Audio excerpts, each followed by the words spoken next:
धम्म नासिका विपश्यना केंद्र एक गहन शांत विपश्यना केंद्र है।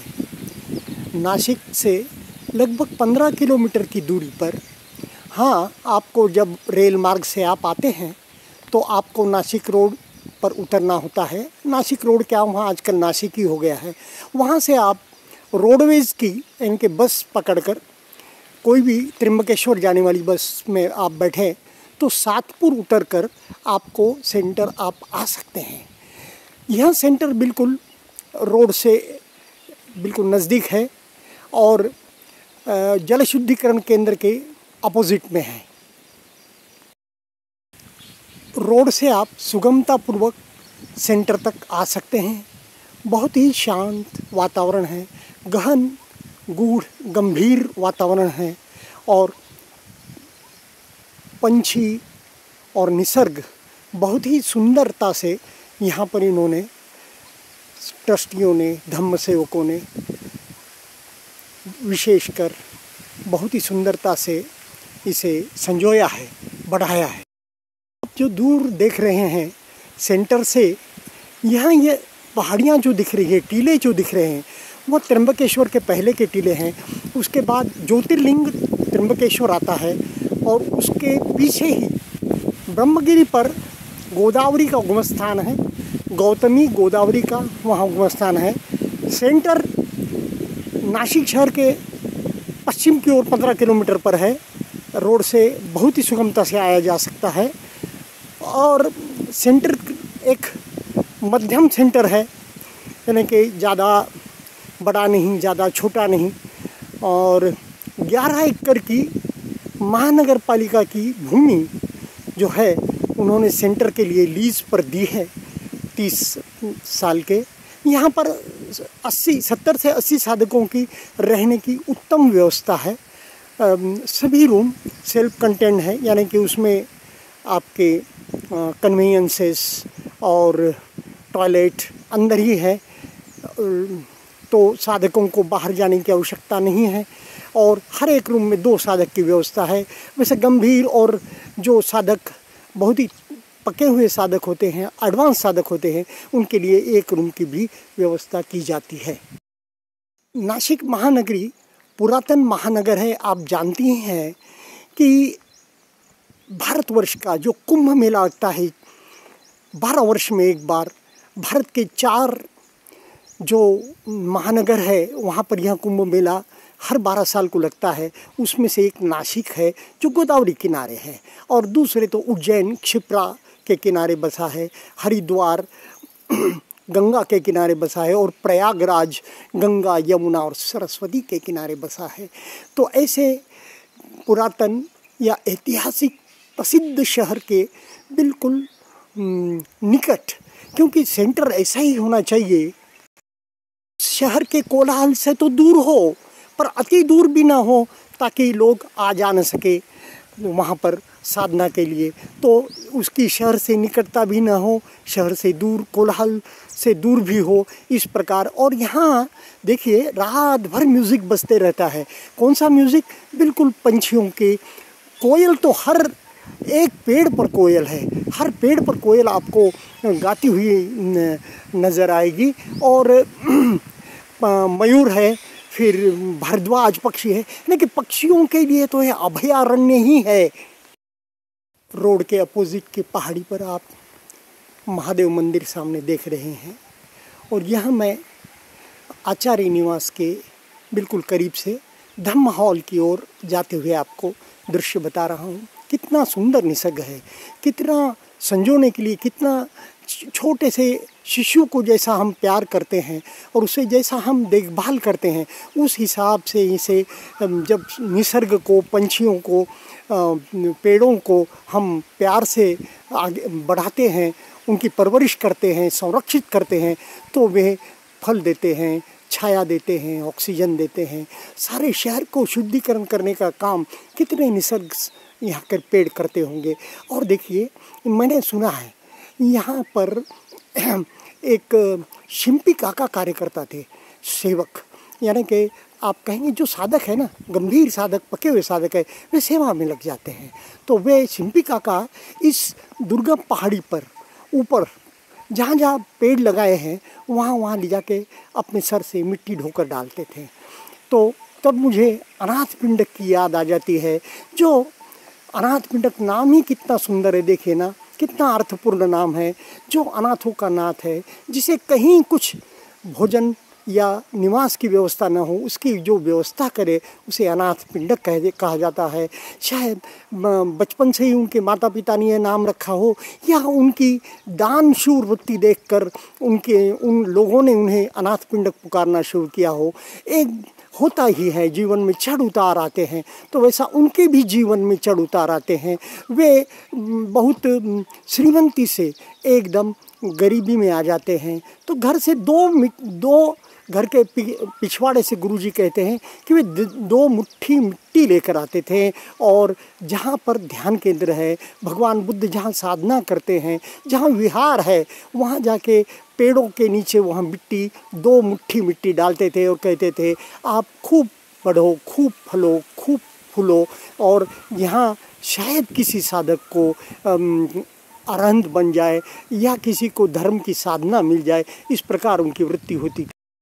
नासिक शहर रामायण काल में भी प्रसिद्ध है कि प्रभु श्री रामचंद्र, माता सीता और लक्ष्मण जी कुछ समय के लिए उनके वनवास के काल में यहाँ पर रहे थे, और अहंकार काम विकार युक्त जो शूर्पणखा है वह उन्हें विचलित करने आती है।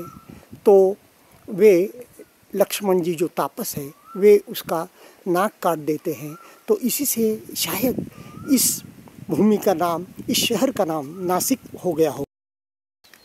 ये साधना केंद्र की ओर हम आगे बढ़ रहे हैं, तो मौन अति आवश्यक है। मौन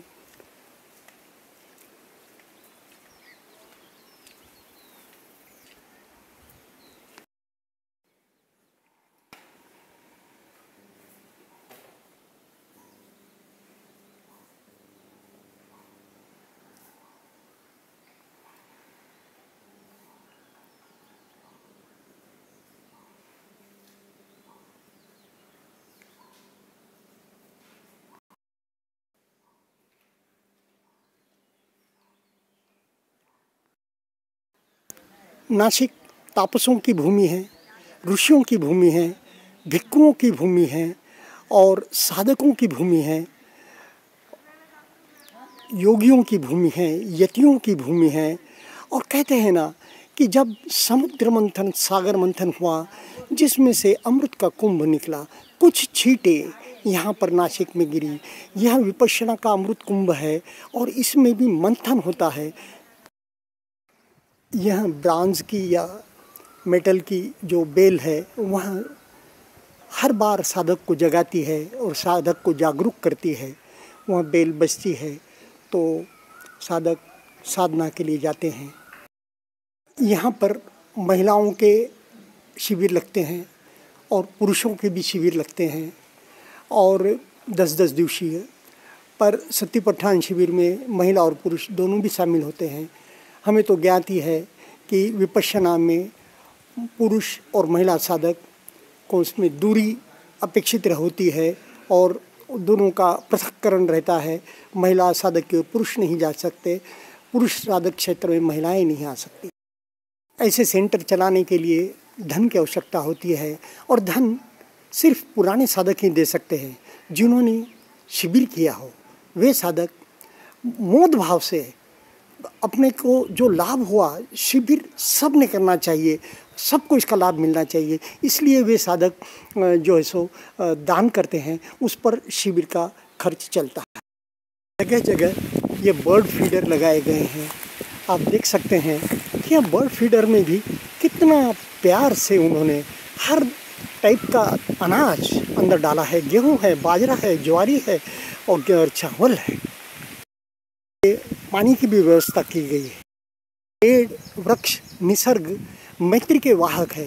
यह ध्यान का वातावरण गंभीर और शांत कर देते हैं, तो इस वातावरण में ज़्यादा ध्यान अच्छी तरह हो सकता है।